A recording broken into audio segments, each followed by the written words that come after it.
नमस्कार. नमस्कार. या 32व्या भागामध्ये आपणा सर्वांचं स्वागत. आपण नेहमीच असं म्हणतो की कबीर हे निर्गुणी आणि ज्ञानी संत होते. तत्वज्ञानी संत होते. तत्वज्ञान तर अनेक संतांनी सांगितलेलं आहे, पण बहुतेक सर्व इतर संतांनी कोणी ना कोणी उपास्य दैवत स्वीकारलं. मग ते ज्ञानेशांची विठोबा माऊली असू दे किंवा तुळशीदासांचा राम असू दे. मग कबीरांनीच का बरं असं एखादं दैवत स्वीकारलं नसावं, याचा विचार करताना आपल्याला हे स्पष्ट होतं की त्यांना हे अगदी ढळढळीतपणे दिसत होतं की अशा कुठल्या ना कुठल्या उपासनेच्या नादी लागून माणसं ती उपासना कशासाठी आपण करतो हेच विसरतात. आपल्या ऐहिक उत्कर्षासाठी, आपल्या अडीअडचणी सोडवण्यासाठी किंवा आपलं इप्सित कुठलंही साध्य करून घेण्यासाठी अशा ज्या उपासना केल्या जातात त्यांचा आपल्या आत्मप्रचितीसाठी विशेष उपयोग होत नाही. आपण पुराणातून वगैरे सुद्धा अनेकदा हे वाचतो ऐकतो की कितीक ऋषी किंवा महात्म्यांनी तप किंवा व्रताचरण केली आणि देवाला प्रसन्न करून घेतलं. मग देवाने त्यांना कुठले तरी वर दिले.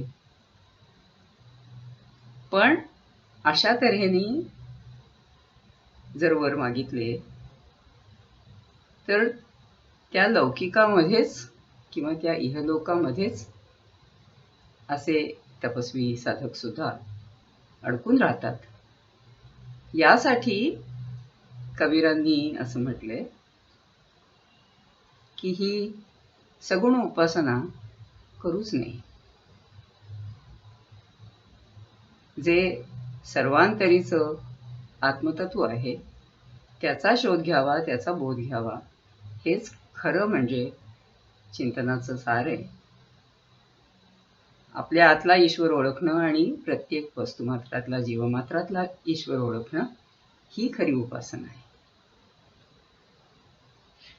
आपण गेल्या भागामध्ये ते माशाचं रूपक बघितलं की माशाला ही जाण नाहीये की त्याचा देह नश्वर आहे आणि कधीही तो काळाचा घास होईल. पण आपल्याला आहे ती जाण, आणि तरी सुद्धा आपण नरदेहाच्या दुर्लभ रत्नपात्राचा दुरुपयोग करतो. तसा आपण करू नये म्हणून कबीरांनी आपल्याला कळकळीने जाग आणलेली आहे त्या पदामध्ये. तर तसंच हे पुढचं 88वं पद जे आहे ते आपल्याला हाच बोध पुन्हा ठसवतं. हिंदीमध्ये बघा.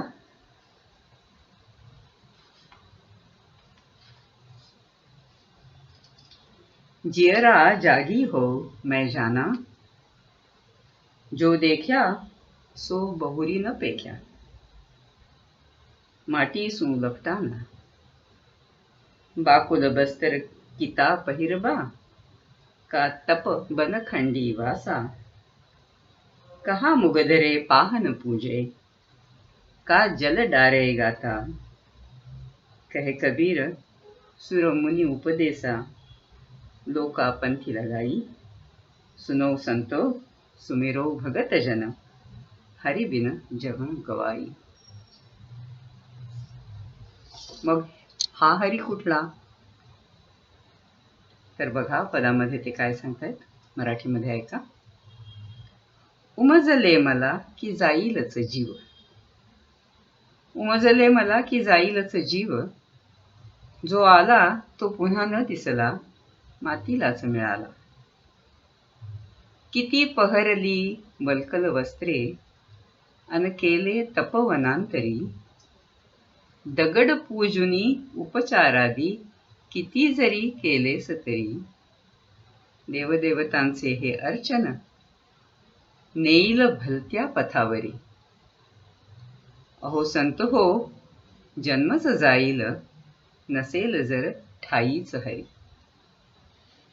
हा इशारा महत्वाचा आहे की ठाईचा हरी विसरून आपण कितीही व्रत वैकल्य तप उपवास केले तरी ती व्यर्थ आहेत. आपल्या डोळ्या देखत जन्म मरणाचा चक्र निमिक्रम चालूच असतो, तरी आपण अमरपट्टा घेऊन आल्यासारखे जगात वावरत असतो. कितीही मी माझं केलं तरी नियत वेळी आल्या जीवाला देह सोडावा लागतो. आपला देह म्हणजे आपण आहोत अशी आपली गैरसमजूत असते आणि त्यामुळे देह पडेल किंवा देहाला अंत येईल या धास्तीने आपण वावरत असतो. एकदा का देह सोडला की लोकात धडपडून मिळवलेली सगळी सुख देहाबरोबरच मातीला मिळतात. इतकं असूनही आपण ईश्वर आराधनेमध्ये लबाडी करून आपल्या आराधनेचं फळ ह्याच देहामध्ये असताना आपल्याला भोगायला मिळावं अशी आशा धरून असतो. म्हणून कबीर इथे म्हणतायत, देवदेवतांचे हे अर्चन नेईल भलत्या पथावरी. म्हणजे दुराशेलाच खतपाणी मिळेल आणि जोवर आपले आशापास संपले नाहीत तोवर आपण पुन्हा यह जगताशीच जगटलेले राहू. ठाईच हरी हा दुर्लभ बोध जर स्थिर झाला नाही तर इतर सगळी साधनं वरवरची राहतात. पूजा अर्चा कर्मकांड भजन कीर्तन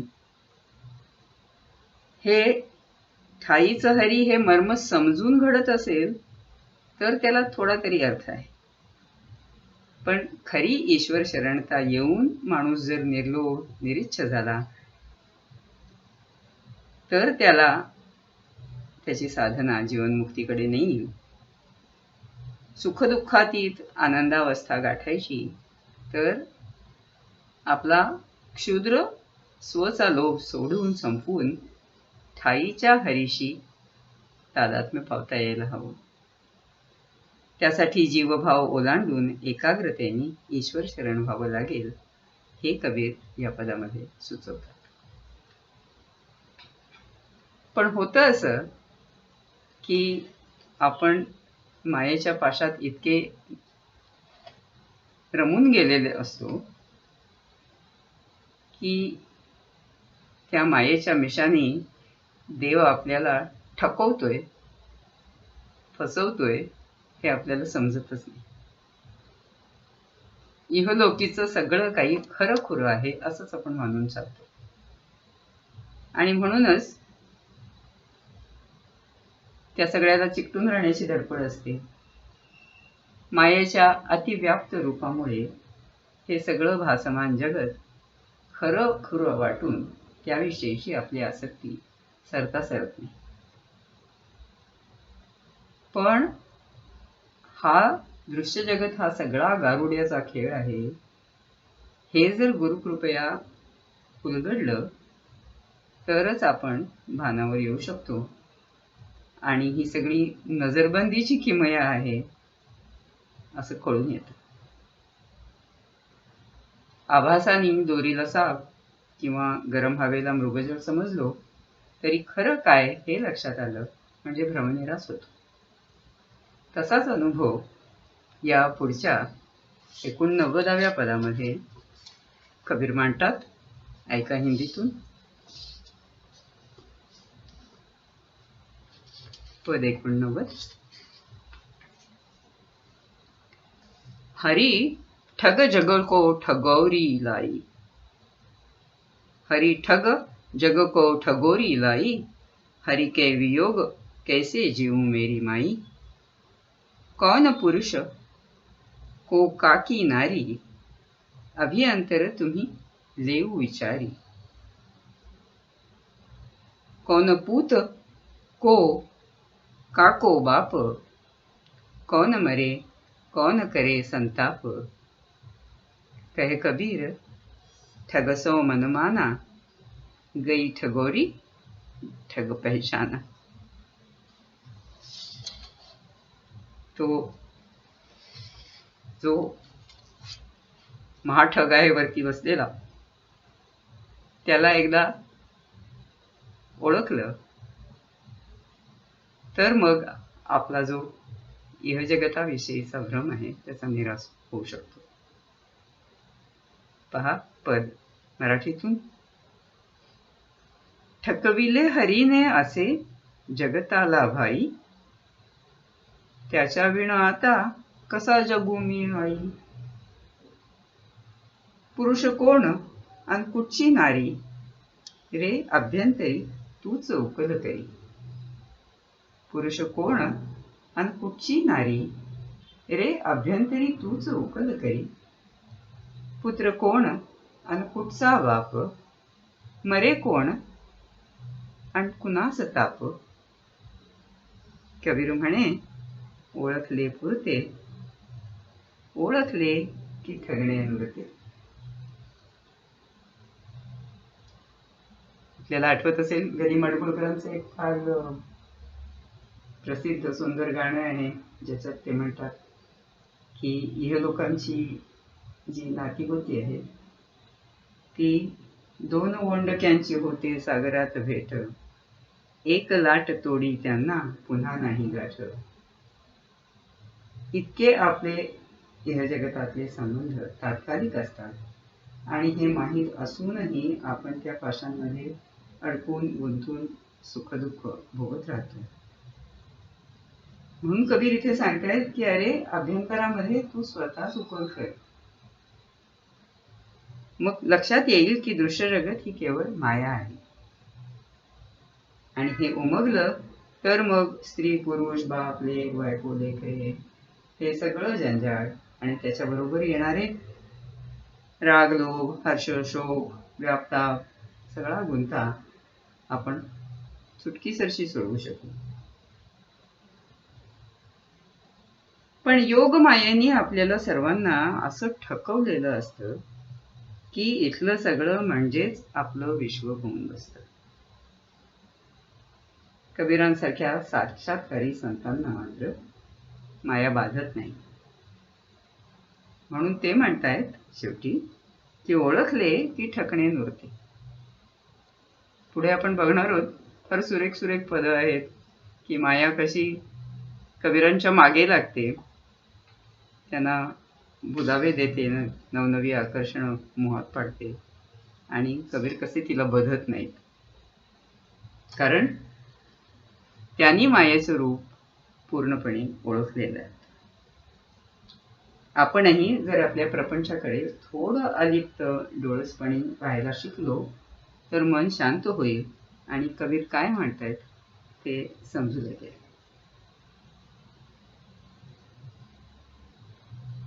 या पुढचं 90वे जे पद आहे ते सांगरूपक आहे. याच्यामध्ये नवपरिणीत वधू परत माघारी आपल्या माहेरी निघालेली आहे. म्हणजे बसली आहे ती डोलीमध्ये एका, जणू मानवी शरीर हेच डोली आहे आणि आपले प्राण ही त्यातली वधू आहे. या वधूला माहेरी परतण्याची ओढ आहे, पण वाट फार दुस्तर आहे आणि डोली वाहून नेणाऱ्यांच्या सवयीची नाही. त्यामुळे ही उलट वरात कशी बशी मार्गक्रमणा करते आहे. त्यामुळे वधूला कष्ट होत आहेत, पण घरी परतून जन्मदात्याला भेटण्याची उत्कट ओढ आहे. त्यामुळे कितीही संकट आली कष्ट झाले तरी ते सारे सोसायला ही नववधू तयार आहे. पद हिंदीतून ऐका. पद 90. साई मेरे साजी दई इक डोली, साई मेरे साजी दई इक डोली, हसत लोक अरु मैं ते बोली.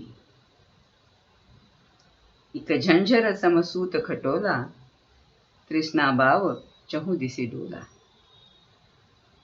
पांच कहार का भर मन जाना, एक कह्या एक नहीं माना। भूभर घाम उहार न छाया, नैहरी जात बहुत दुख पाया। कहे कबीर बर बहु दुख सहिए, राम प्रीति करी संग ही रहिए।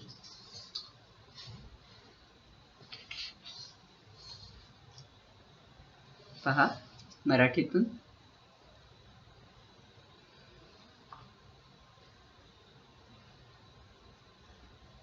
साईंनी सजविली ही डोली, जनांनी जरी ती उपहासिली।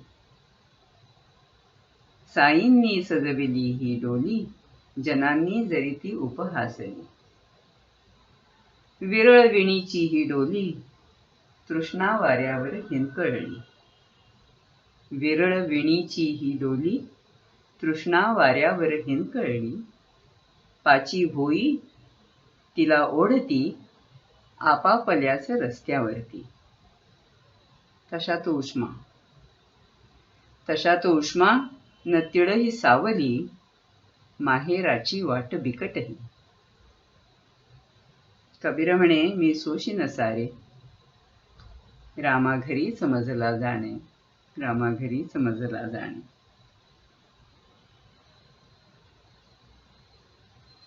तर ही कबीर रूपी वधू सासरची वाट सोडून म्हणजे इहलोक सोडून परत माघारी निघाली आहे, कारण तिला पंचेंद्रियांनी भोगण्याच्या ऐहिक सुखाची आता लालसा नाही। या डोलीचे हे 5 भोई म्हणजे ही पंचेंद्रिय तिला भलभलत्या रस्त्यावरती ओढतात, त्यामुळे ती तृष्णा वाऱ्यावरती हिंदकळली खाते। तिचं उलट परत जाणं हे लोकदृष्ट्या विपरीत आहे, म्हणून लोक तिला हसतात। असं परतणं सोपं नाही। आपल्याला आठवत असेल की भोवल्यावरून सावधान म्हणताच सावधान झाले रामदास आणि पळून गेले। पण असं पळून जाता येणं ही महाकठीण गोष्ट आहे। अनेक लोकापवादांचे तिला चटके बसतील। मीराबाईची आठवण करा, जेव्हा राजमहाल सोडून ती जोगीन बनून निघाली तेव्हा लोकांनी किती तरतऱ्हेने वादप्रवाद केले, किती तिला दूषणं दिली, तिला हीन चारित्र्याची ठरवली, तरी तिला ती जी ओढ होती तिच्या दैवताची, इष्टाची, त्या ओढीनंच तिला तारून नेलं, त्या ओढीनंच तिला बळ दिलं मार्गक्रमणा करण्याचं। तसंच ही वधू पण कबीरांची म्हणते की मनस्ताप सोसावा लागेल। जनरीतीच्या विपरीत वाटेवरती चालताना लोकापवादांचे चटकेही बसतील। वाटेवर सावली, विसावा, गारवा मिळण्याची शक्यता नाही। तरीही या स्त्रीचा निग्रह अगदी पक्का आहे। तिला आपल्या स्वगृही परतण्याची, माहेरी पोचण्याची ओढ आहे। तुकाराम महाराजांचा अभंग आठवत असेल, आपुल्या माहेरा जाईन मी, आता आपुल्या माहेरा जाईन मी, अशीच उत्कट ओढ व्यक्त करणारा अभंग आहे। तिथेही तुकाराम म्हणतात की सासरी त्यांना होणारे क्लेश कानावर आल्यामुळे मायबापांनी कळवळून संताम मार्फत मूळ पाठवलं। मूळ पाठवलं म्हणजे बोलावणं पाठवलं, संदेश पाठवला, निरोप पाठवला। आणि म्हणून ते म्हणतात त्या अभंगामध्ये, त्याची पंथे माझे लागलेसे चित्त, वाट पाहे नित्य माहेराची। अगदी अशीच कबीरांच्या या नववधूची अवस्था झालेली यावरच्या पदामध्ये आपल्याला दिसून येते। आज इथेच थांबूया। नमस्कार।